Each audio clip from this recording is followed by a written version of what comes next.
Yeah. There's three churches in Muhlenberg that are really standouts amongst all of them. This being one of them. Hazel Creek's one of them.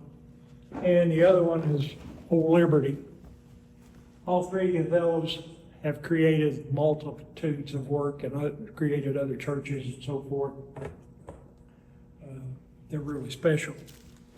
I'm trying to combine, I've got about 10 or 12 hours in this program put together for our church. And I'm going to try to just highlight some of that. We're going to try to get it into about 30 minutes. But I want to highlight your church. There's 2 or 3 things that I do want to bring about that I think are important in the whole message. Let's say a quick prayer. Heavenly Father, we just thank you for your many blessings today. We thank you for all that you do for us. Lord, we just pray that you anoint this building today. Close out the world outside for a minute. See all the beautiful works that have been created before us and what our legacy is and what we need to leave the next generation. Thank you again. Just be with us as we go through this. May we all learn something from it to use in our daily life. Amen. Legacy. We've been so lucky to live where we are. I don't know how familiar you are with religion in the state of Kentucky.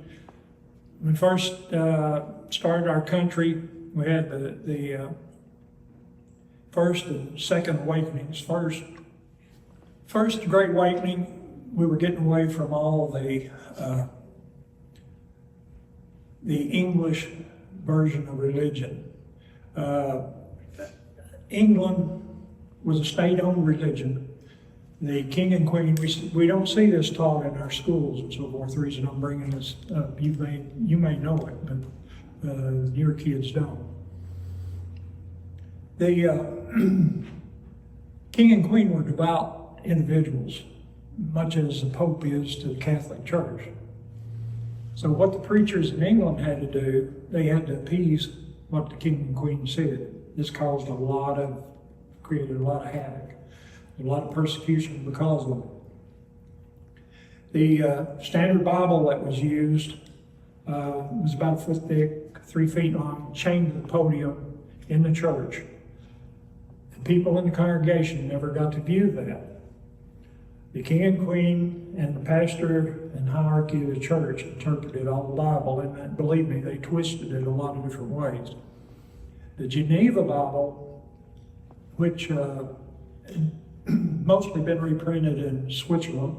It was a German based Bible. I've forgotten exactly how many times it had been amended and reprinted. But unless you spoke German, the English people didn't know what it said. Okay, the king and queen, they're different ones and impose different rules. If you recall the Bible and leading one of these Geneva Bible studies, you were burnt at the stake. If you were attending one of those meetings and not teaching it, they could pull all your property, money, and so forth and send you to debtor's prison. You hear the term Bloody Mary, that was from Mary Tencott. She wanted to convert England back over to Catholicism like most of Europe was. Killed tens of thousands of people because they were Protestant. King James did the King James Version. These underground situations kept happening, and he thought, well, he'd reprint the Bible. Maybe that would appease him a little bit. And it wasn't so much him, it was more his wife. And she had friends underground. So they reprinted the King James Version. The first thing when he got it finished, he says, that's the worst thing I ever did. Because now the people can read and decide for themselves. After the King James Version, he cracked down more on them. So the Pilgrims were leaving and going to Amsterdam, Switzerland. The people that wanted to know religion for themselves were leaving the country. They go to Amsterdam, Switzerland, kind of pull together, save the money together, have a ship built. All those early ships, Mayflower, Speedwell, Godwell, Mary Constance, all those early ships were built by Christian money to make their way to the United States. They were getting away from religious persecution. You never hear anything like that taught in the schools. And if I had more time, I could delve into it deeper. But so you get the idea that those people were coming. Very formal, very, very formal. They're Presbyterians, and the way you got to be okayed for preaching. King and Queen had to okay it. You had to have actually more than a regular college education. Very hard to get into the clergy because they wanted to control. The First Great Awakening, when they came to the United States, that was kind of they were wanting to reform all those things that happened in England. Make it easier for preachers, Bibles more accessible to the people and so forth. This was when they stopped at the Appalachian Mountains.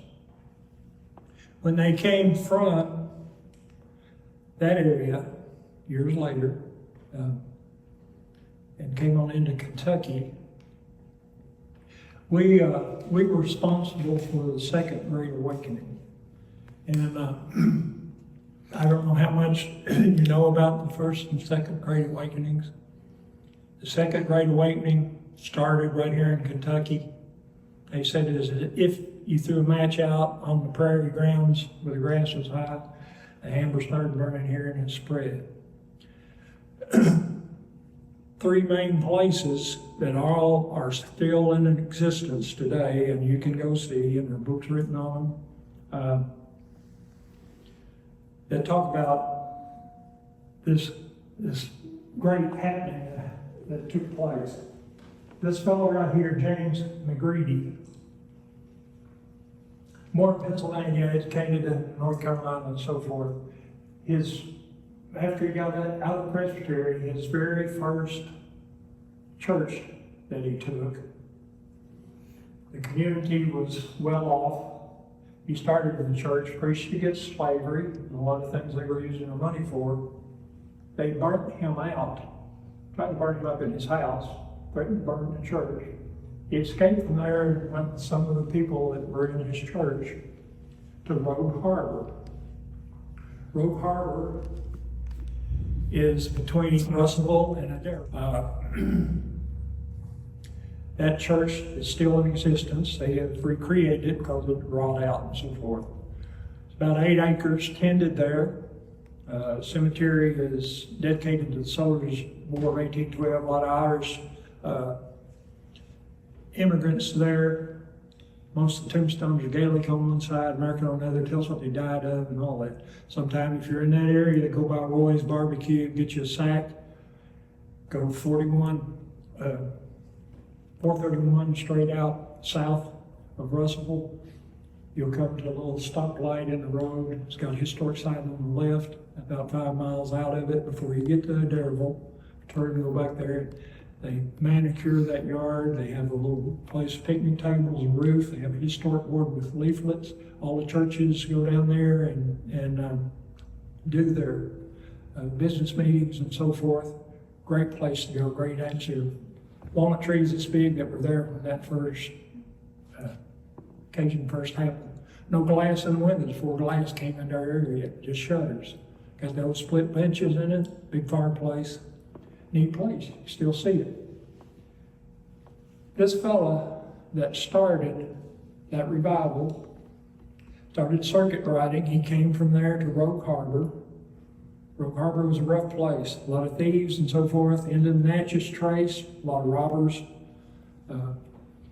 There was a vigilante group called Regulators that helped the sheriff because they couldn't afford too many police officers at that time. And there in Russellville, they had an uprising. these people from Rogue Harbor killed about 2/3 of the regulators. Regulators regrouped and all that. It finally took a bunch of them to court, hung quite a few and so forth, and helped straighten the area up. But this is the area that he came to. Started circuit riding Red River, Mud River, and Gasper River. 3 camp meetings on each that turned into 1 church on each. Red River Church, they prayed, he asked for his parishioners to pray a half hour on Saturday night, half hour on Sunday morning, first thing, for great revival. He got it. About June of 1800, there were 500, and you're talking about a time period, I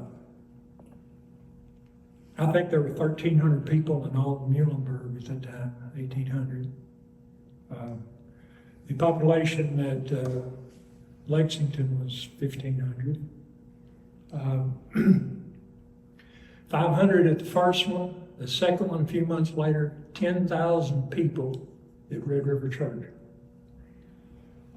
Multitude of books written on it, how people reacted when they were the Holy Ghost and so forth. This guy preached at First Presbyterian Church many times. That's our tie here to that. Now that was in the old church building. This is the first church. Presbyterian stood over by the graveyard or next to the jail. The man's house that he lived in stood next to this, next to the cemetery.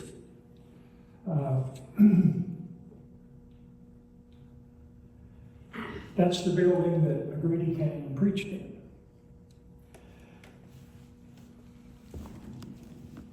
The second tie to the Second Great Awakening for Greenville.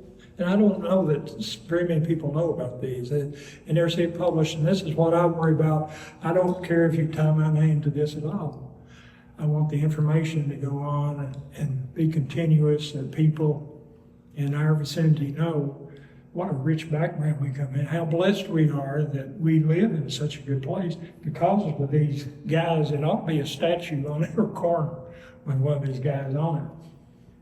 I can go in and things that happened when they were making their nightly rides to do their circuit ride. I've got 12 hours worth of materials I could talk about, but we don't have time. So I'm just telling you, they're magnificent guys. The second tie, the Great Awakening, this fellow right here, this is Barton Stone, Cane Ridge Revival in Kentucky. That's 35, 40 minutes north of Lexington, 15 minutes out of Georgetown.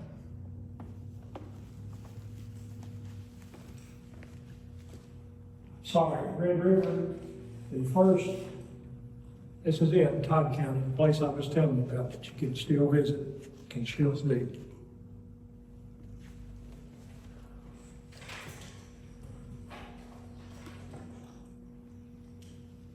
This is Cane Ridge, what we're now talking about. This is a 2-story. This is north of Lexington.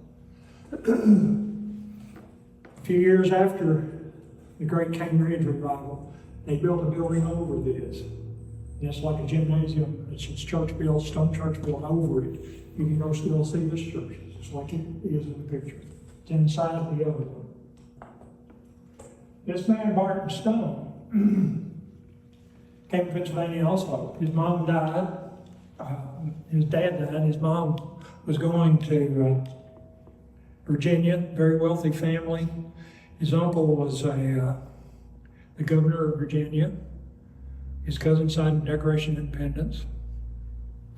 He went to all the higher schools, both of these highly educated men. He was going to be a lawyer. And while he was in school, he decided that he wanted to go into Christian. And so he comes to Lexington, straight out of Presbytery. And he's given Cane Ridge Church and Concord Church But you see that a lot in the early churches. They'll have 2, 3, 4, 5 churches that they take care of. They just make a circle, have meetings at different times, take care of several churches. Cane Ridge was one of them. But this guy, when he was in Lexington, met a family. Campbell's, Colonel William Campbell. Does that name sound familiar? He was the first one that started Caney Creek. He's the first Greenville out on Nebo Road, behind the old Union Hall and the Mormon Church. That little hill that's got gravestones on it, right behind it was the first site of Greenville, called Caney Creek Station. He had met that family in Lexington. He kind of liked the looks of the daughter, I think. He made a 2-week hard horseback ride to get from Lexington to here. Married the Campbell's daughter. When they got married here in Greenville, he heard about the big revival of the Red River. So they run off down there, talk to all the clergy, see what it's about. He goes back to Cane Ridge, taking all that information with him, starts writing to other churches and so forth. 1801, a year later, starts praying for revival. Well, guess how many people were at the revival when the population of Lexington was 1,500 in 1801? They had between 20 and 30,000 people there.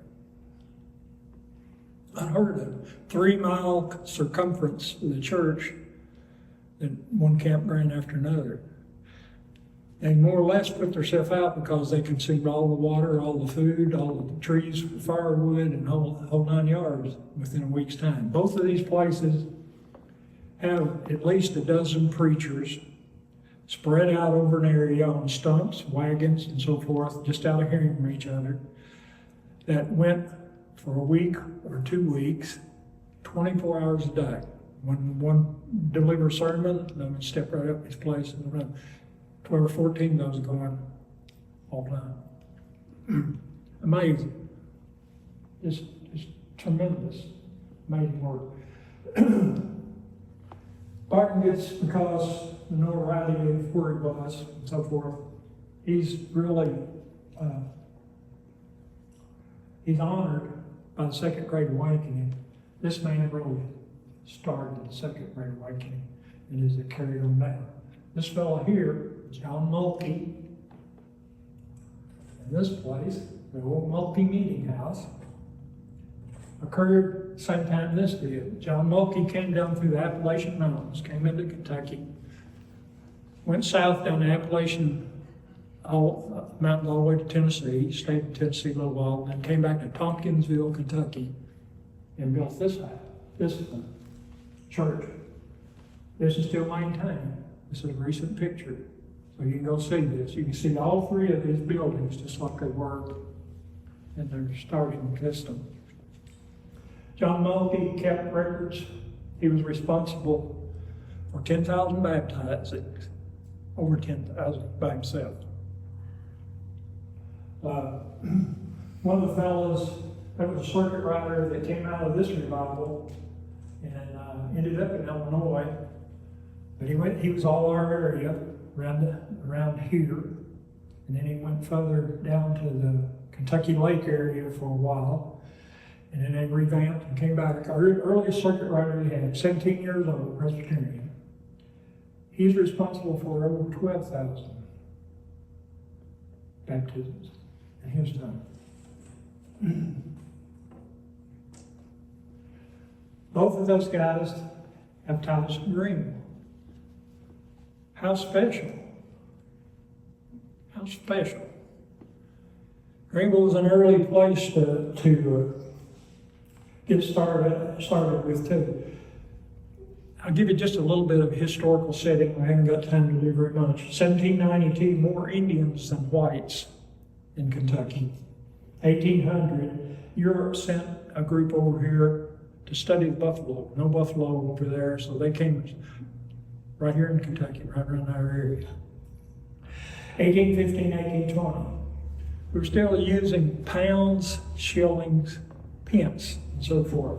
This is a little odd that you probably get a kick out of. Where did I put it? Over on the right hand side at the top. Right here. The early preacher. There was a fellow by the name of Rome, Beaver Dam Baptist Church, the first church over there. Early church like this, not as early as ours.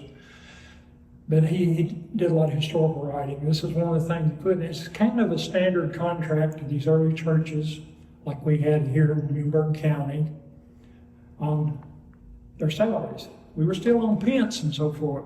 So there wasn't hardly any money. It was before the U.S. admitted and got circulated to go to U.S. money here. Very little British money used. You did it all in promissory notes. I promise you so much of my farm crops, if I buy this and so forth. Everything legal on promissory notes. Another thing that was used as legal tender a lot was whiskey. This is a standard contract if you had 14 or more good standing members in your church. It's for a yearly. Some 53 shillings, about $5 in cash. 12.5 pounds of salt, 1 barrel of corn, 2 bushels of wheat, 303 pounds of 308 pounds of pork, 100 pounds of flour, 100 pounds of beef, 30 gallons of whiskey. Yeah. It's hard to believe that a church is giving a pastor 30 gallons of whiskey, but that is used as a money source at that time. It's just a standard of the times, but it's kind of odd. It makes you laugh.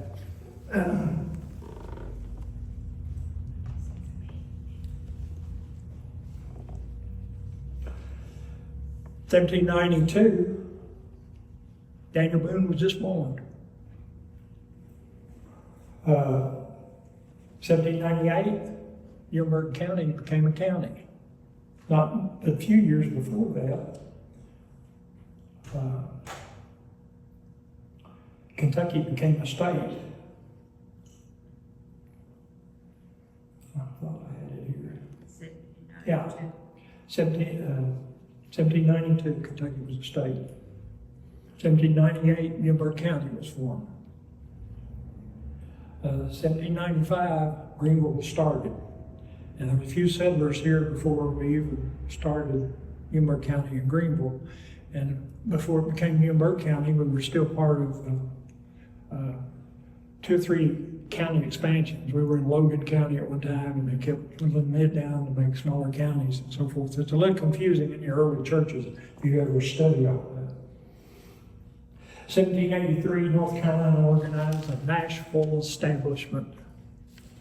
So 1796, Tennessee became a state. 1790, we still had a big Indian attack on Fort Hartford and Barnett Station, our neighbors. Penrod, 1800, 1809, 18, somewhere along there. Fellow working in his field, his wife heard a gunshot. She was still at the house, went out, and the fellow was laying dead in the field behind the mule, and they think that was a roving band of Indians. So Indians were still here, still hostile actions when all our churches and all this revival stuff, how these circuit riders went out and do 12 to 15 different sermons at different places a week, slept on the road at night. How they survived all that, they were tremendous. Tremendous in their faith, tremendous guys. Greenville, city itself, population 1800 was 26. 1810, 75, 1830, 217. That's the city right here. Have to leave some of this out, I'm running a little bit late. We'll go from our ties to the second great revival to a super guy that was right here in our county. This is the guy right here, Isaac Bard. Probably the most educated man that Muhlenberg County ever seen. He went to Transylvania, Lexington, and then he went on to Princeton, New Jersey, and then he went on to New York to an academy. I can't recall the first name. It's some guy's name, Academy in New York. He actually graduated and ended his education there. As soon as he got that over with, he came to Muhlenberg in 1823.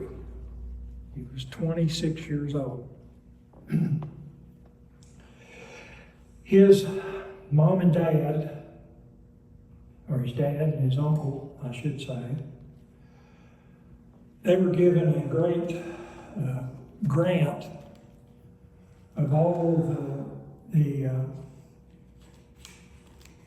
property at Bardstown. They had 1,000-acre land grant to David Bard and Patrick Henry. Remember Patrick Henry, one of the revolutionary guys. He was at the time governor of Virginia.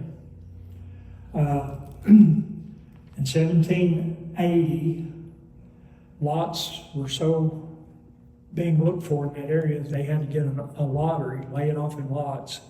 And David and William Bard, which was our Isaac Bard's dad, laid all that off and sold it. Super wealthy guys.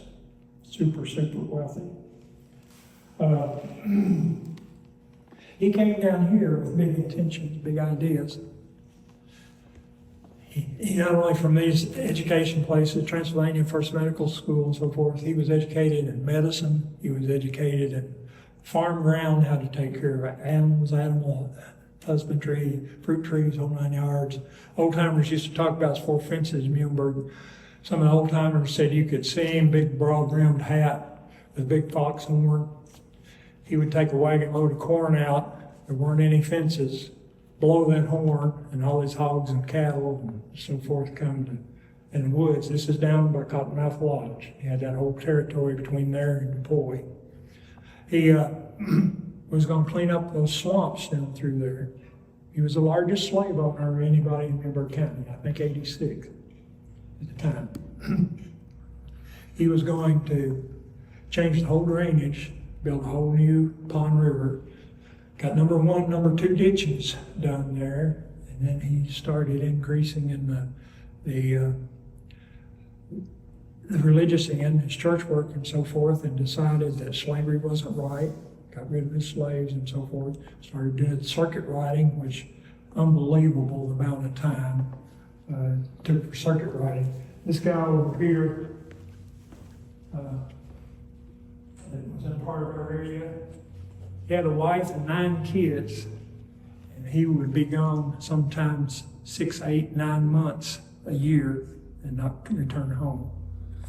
So it was hard on family life, hard on any other endeavor when you were doing what these guys were doing. Wholeheartedly, he went into church work.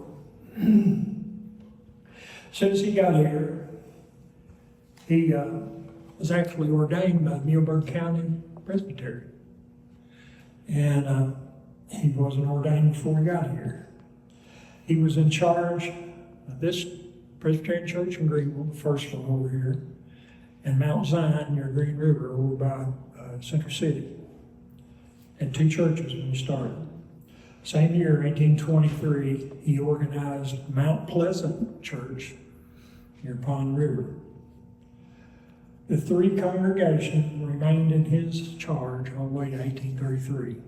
10 years he kept these 3 churches going by circulating and doing all the work he did. It is said by many judges, other pastors, historians, he's the most well-known man in Muhlenberg County that they've ever had. Says he had touched base with every family, every family in Muhlenberg County. He talked to every family that lived. Excuse me, he made his rounds. And, he had great other friends. Henry Clay and him, best friends. Henry Clay, legislator.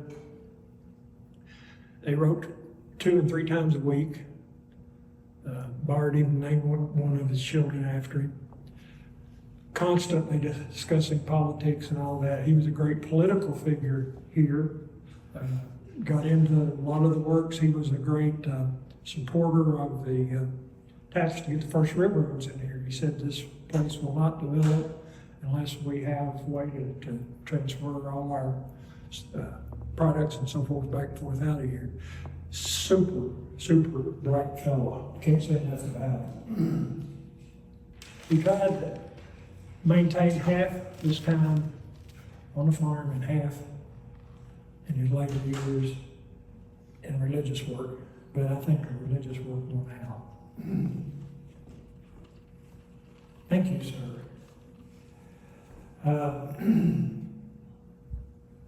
He gave up on his draining the swamp to put more crops. He had lots of abundant, good land that he was using. Didn't need it, didn't need the money, so that project was abandoned. He had one of the largest libraries of anybody in the state. His home down near Bard's Hill Church in that area. House caught on fire. Let's see, what year was that?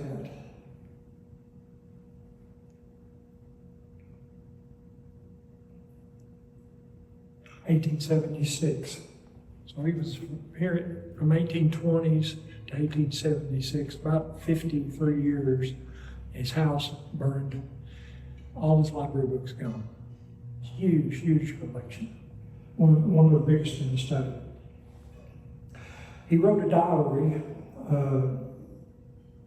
from 1848 to 1851, and then he wrote some highlights at the end of his life, 1872, in his diary. And we still have that in Muhlenberg County. Well, we don't actually have the diary. Nobody knows where it went. It was given to the library, and it was transcribed over, most of what's written there. And nobody seems to know where it is, but so much material in here. I've read it before.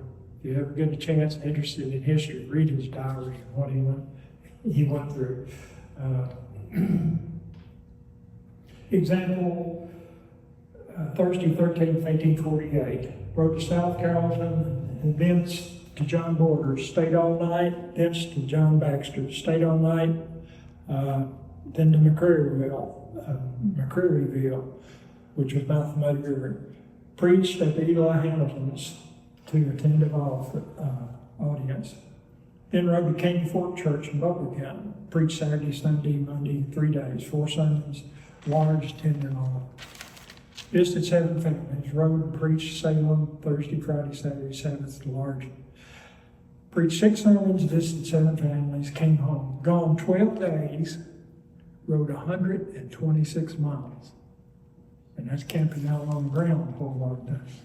Think of the tenacity of what it took for these guys to do their work. Man, God lived. He started teaching. At the end of those years, 10 years when he quit the church, he started teaching at the Elton Presbyterian Academy. Taught there for a short time, and they called him Farm Burner. He then influenced them to start the academy here in Greenville. He himself built the house on Cherry Street, where the town hill is on Cherry Street, the old academy building there. That was the school for the first Greenville High School for boys. It was a Presbyterian building. That was that and a few other things. Kept until the Civil War. Kids didn't go anywhere during the Civil War. The whole economy was shut down. Money wasn't any good. They sold the old church to Black Baptist Church, the old church owned by the jail. They sold 2 or 3 lots that had been bequeathed to the church, and they went with the Cumberland Presbyterians on Cherry Street. The congregation here went over there and met with them for almost 20 years, saving their money. Then they built this church.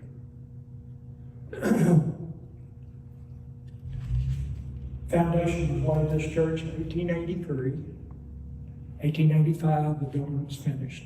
All the brick was done right here, right out of town, Greenville.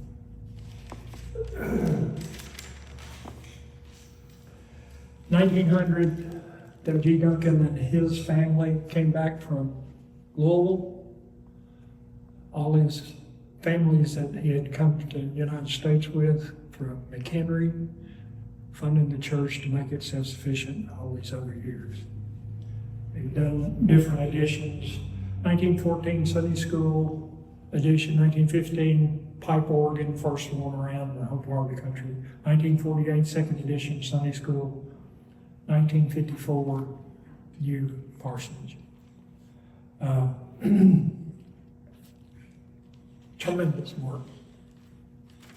His influence and what he did here is what makes our legacy so good. Thing I want to stick with you through all of this.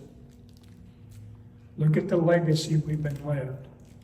Look at what the men stood for. Their tenacity and them sticking with it is what made this such a good area to live in. My generation, I feel like, failed. Look at our legacy of what we're leaving the children now. We need to be more adamant. We need to be outspoken, as long as it's from the Bible. We need to stand up. Christians don't like confrontation, and I understand that.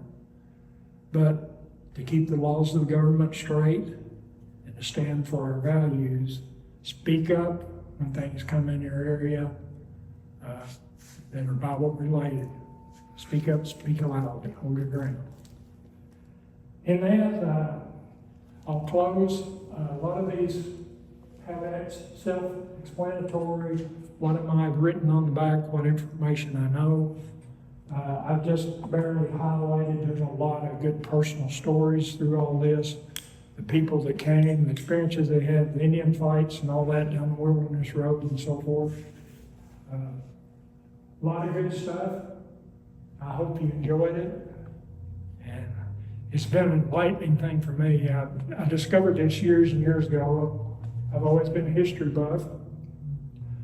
My granddad's farm was part of a kind of a hub in the little community there. Everybody killed hogs, everybody made sorghum molasses, he ground cornmeal, all those things together.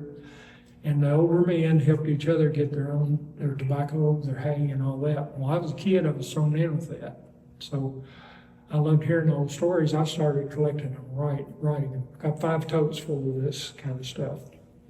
And a lot of things that I have, I feel as no one else knows, or very few people know about, that I would like to get out, just like speaking here, so this tradition will go on.